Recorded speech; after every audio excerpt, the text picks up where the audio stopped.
Hi, folks. Welcome to this broadcast, our broadcast of Beyond Betrayal. And this is a program that we have that helps people who feel cheated by life, others, or God.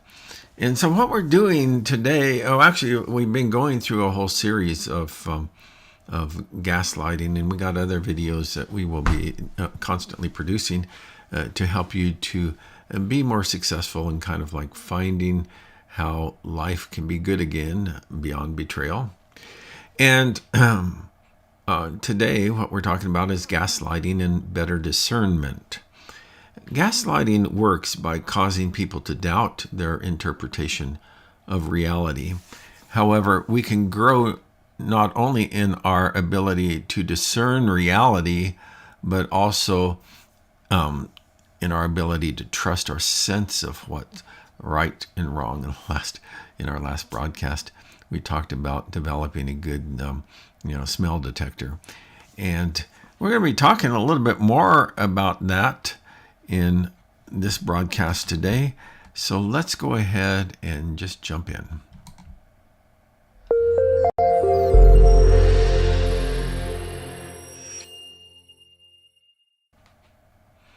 Karen Johnson, how's it going today?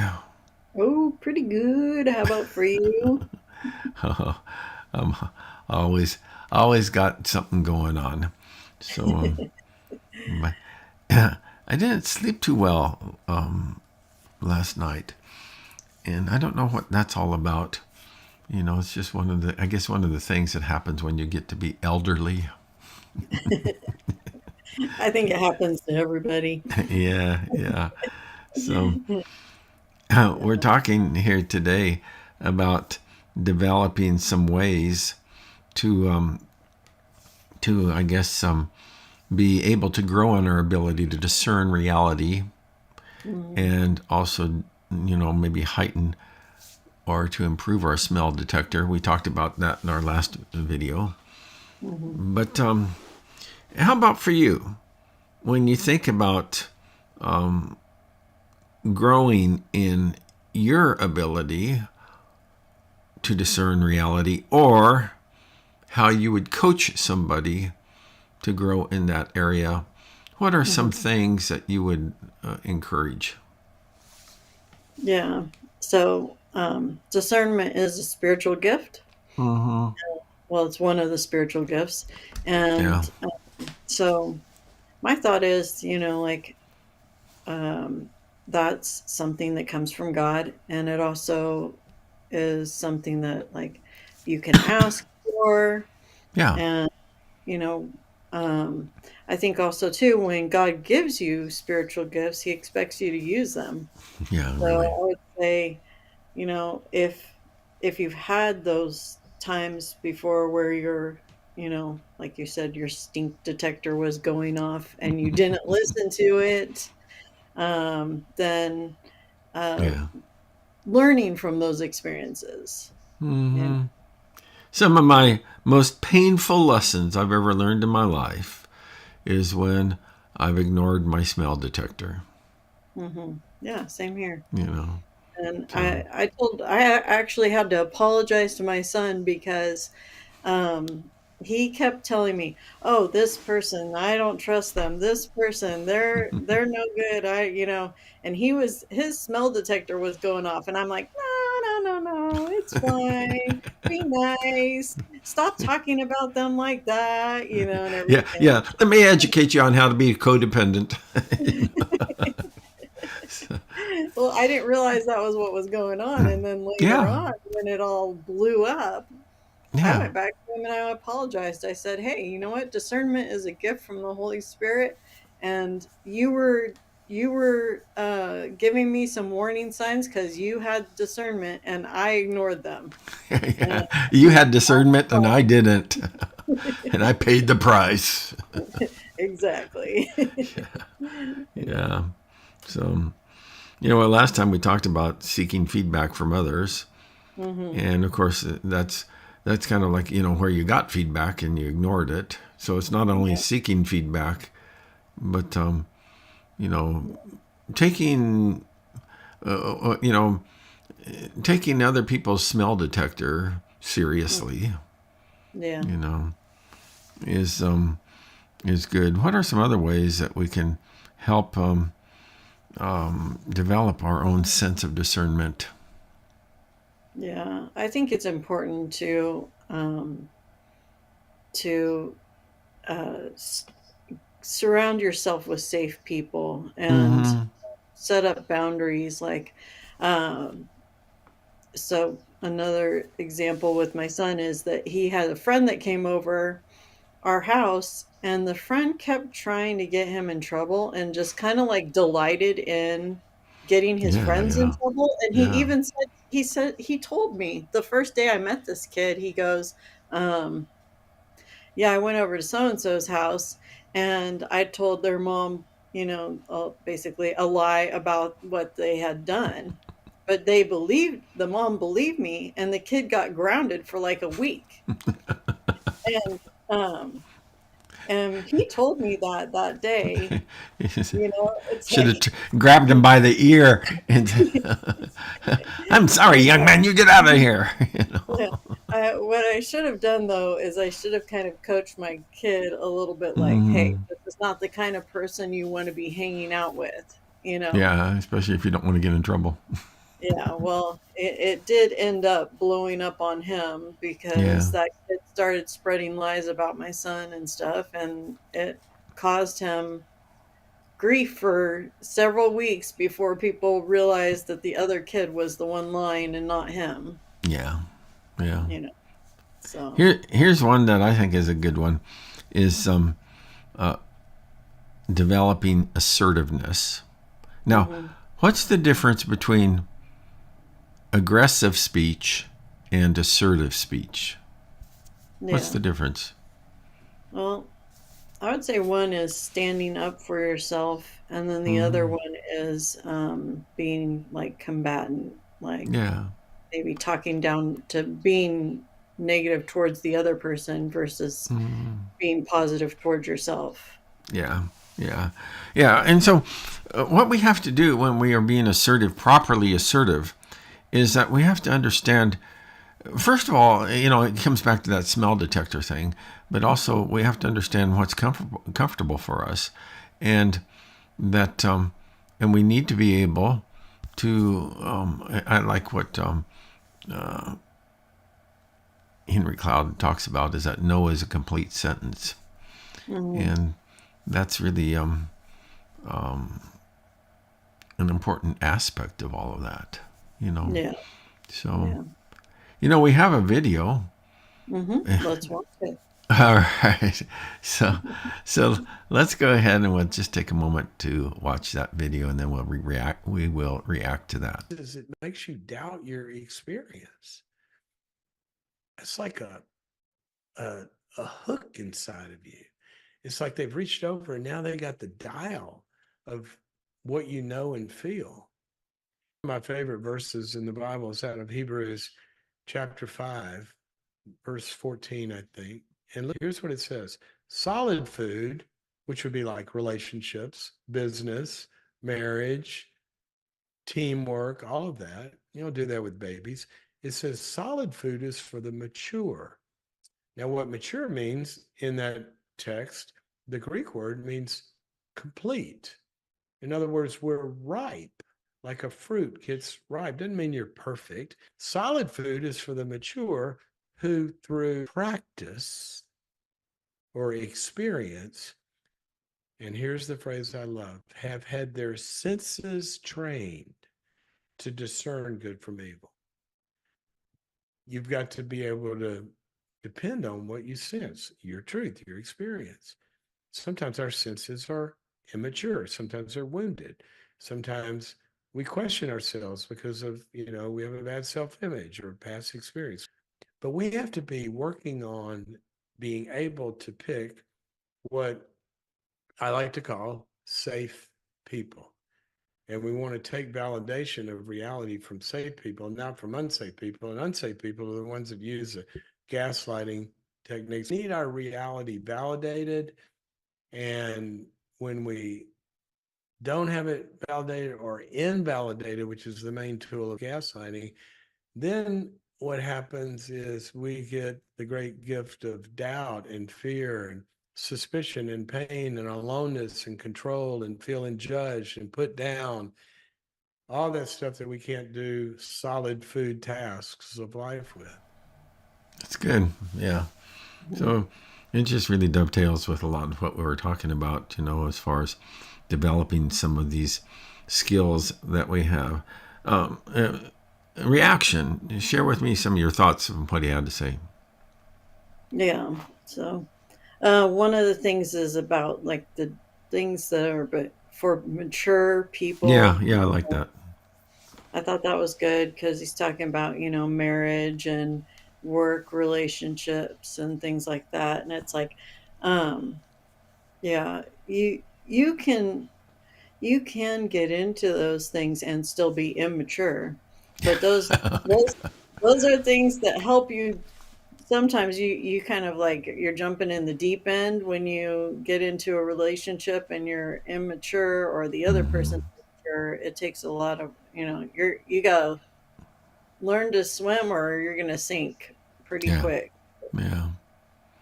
I've Yeah. I've dealt with a lot of people. I've worked with a lot of people, and kind of shepherded them through the recovery process.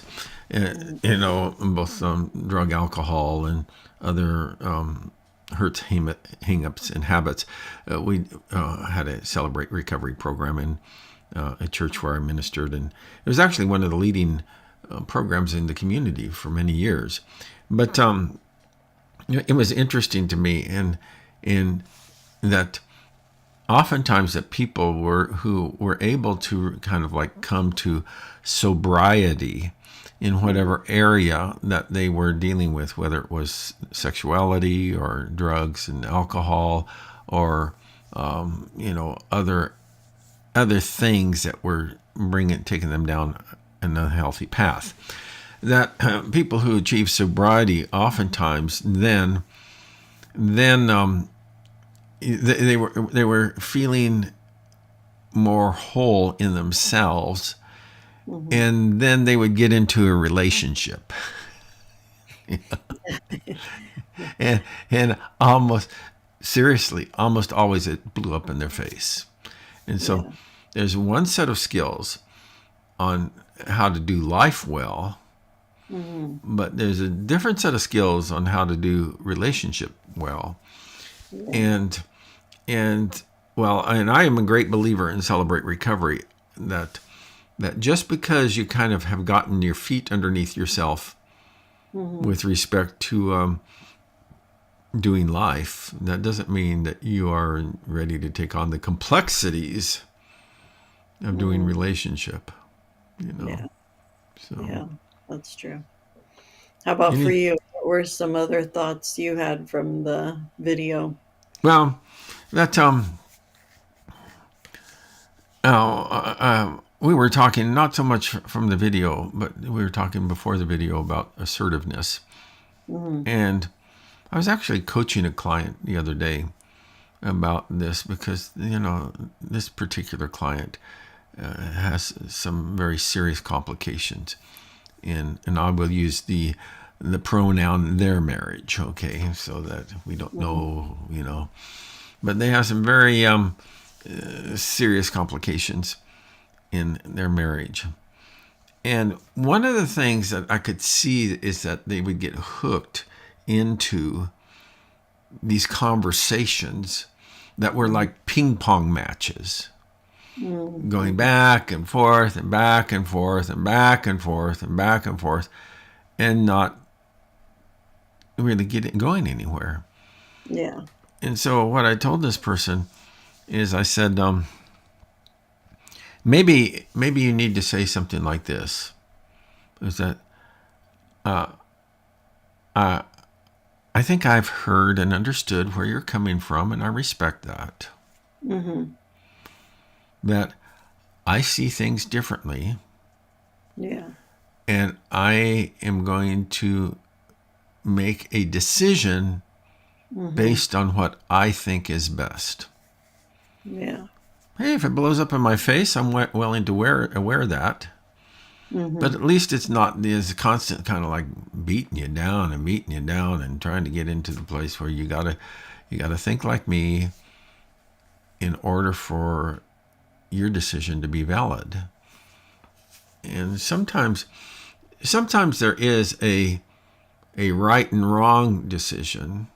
Mm-hmm. Sometimes there's just a different decision, Yeah. you know. Yeah. And I think that couples need to come to that. And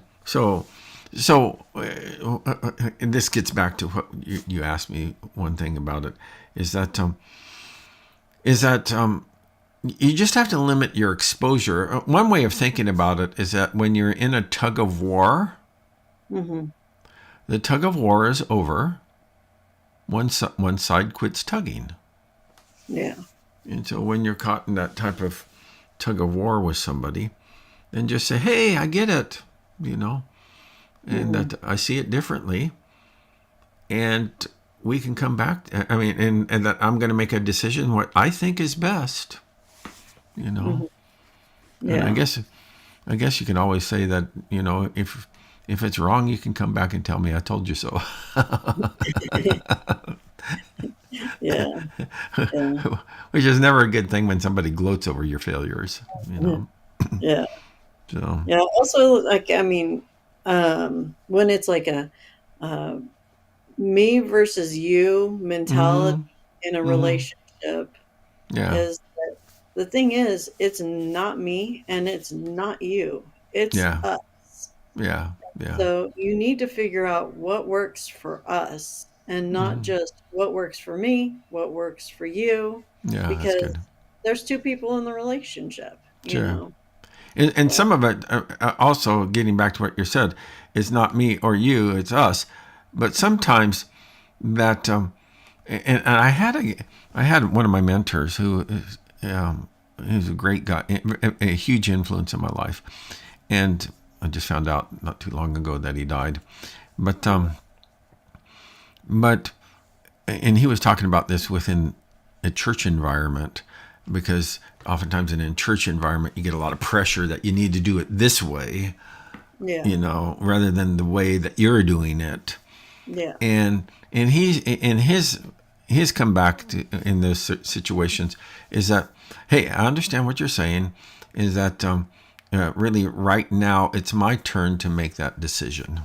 Right. And I really love that idea, is that and even in a relationship sometimes we need to take turns Hmm. on whose decision that we're going to pursue and honor, you know. Yeah.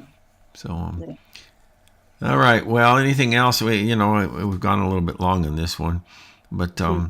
anything Well, else it's that you'd like to wrap complicated. up? I mean, Huh? it's complicated. Even Yeah. what you said, there's situations where I would say that's not the best way to handle it, you know. Hmm. Um, Well, there in are right and wrong Right. decisions to make. Yeah. In a church, for example, it's got to be like, okay, is this a salvation issue? Because some things, if it's their way and it's their way is right, you shouldn't Hmm. be going down your way if it's No. a salvation issue. Yeah. But if it's just a matter of preference, then it's like, Hmm. okay, let's it doesn't really matter so much. You got to figure out what are those things that, like, this is a non-negotiable item, Yeah. and then what are those things that are gray areas. Obviously you Yeah. don't want to have a his way is abuse and my way is not getting abused. Let's find out what our way is, you know. There's not a middle ground for those. So these things, like, they're kind of like platitudes and they work in certain circumstances, but they don't work in other Yeah. circumstances, you Well, know. here's what actually I was just before we got on our visit today. I was coaching this client, and one of the things that I mentioned was that is that and this and here's the generic concept on it, is that health, I'm talking about emotional, relationship, spiritual health. health in a relationship is always a non-negotiable. Mm-hmm. And so if going down this path is going to take us into dysfunctional ways of relating, Mm-hmm. then that's when you need to put the brakes on. You Yeah. know? But so health is all. So it's not so much a matter of right or wrong, but does this serve the health of our relationship? Does this preserve my health, and also does it promote yours? Yeah. So. All right. Well, anything else before we wrap up? Because I think we could talk a lot about this, but No, I think we've covered a lot. we've covered it a lot for now. We've So talked ourselves into a circle, so. yeah. So, all right. Well, thanks again. I always appreciate you joining me for these broadcasts. And so stick around, Karen, and I'll talk to you in a minute. But in the meantime, let me just kind of put a bow on this and wrap it up. So, well, thank you, folks, for watching today. And I hope that something was said in our conversation that maybe opened up a window of understanding for you. And because that's really what we're trying to do, is just kind of like open up some windows of understandings and to help you define the way forward, a good way forward, because I believe this: in every bad situation, there is always a good way forward. It may not be a desirable way forward, but there's always a good way forward. And so, so that's it for now. I hope you'll join us